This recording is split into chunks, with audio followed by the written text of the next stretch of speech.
Meanwhile, football and basketball are two key sports for colleges and universities, but the introduction of name, image, and likeness poses serious questions for the smaller Olympic-type sports. Yeah, NIL collectives are an opportunity for athletes to cash in big on college sports. The money goes directly to the student athletes, potentially lessening the pool of money that would have gone to an athletic department. This reality poses a problem for how non-big name universities manage their athletic teams moving forward. Now, East Tennessee State school leaders set to launch a strategic plan about how to deal with that uncertain landscape. News Channel 11's Jeff Keeling spoke with athletic director Dr. Richard Sander, and he has the story. ETSU men's basketball team nearly shocked the entire Southern Conference at tournament time. Their players had moxie and played stellar defense.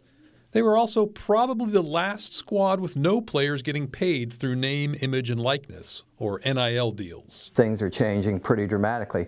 So for us to be competitive, we absolutely have to get into the NIL world. The team that willed its way into the championship game and gave Samford all it could handle?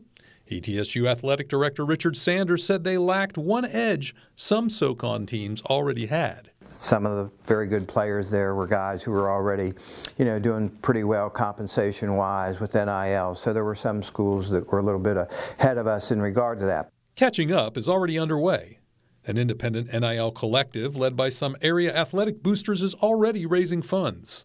Sanders says the effort will impact other parts of the athletic program as donors get pulled in multiple directions. Private gifts, some of their other contributions will be reduced. So we're going to have to make some hard decisions based upon what our priorities are. Sanders has been in the college athletics game for the better part of 4 decades and says seismic changes are ahead. There are going to be some tough decisions that are made because, change is difficult for everybody, but we have to change. We have to do this for the future and the well-being of the total program, of the total university, of this community. He's already launched the beginnings of a strategic plan that will set the course of ETSU athletics.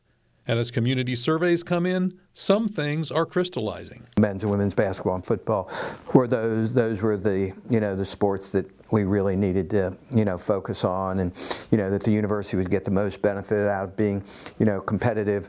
Where might that leave ETSU's 14 other NCAA level programs? It's an open question, and the strategic process is just beginning. But the community should buckle up. I don't foresee elimination of sports. What I see is maybe a refocusing of the goals of particular sports. Sanders said however it shakes out, ETSU athletics will keep 2 things top of mind. We're going to do what's best for the university, and we're going to do what's best for the majority of our student athletes. In Johnson City, Jeff Keeling, News Channel 11. Thank you, Jeff. Tomorrow we'll look further into Sanders' early thoughts on what the new landscape might mean for those other sports.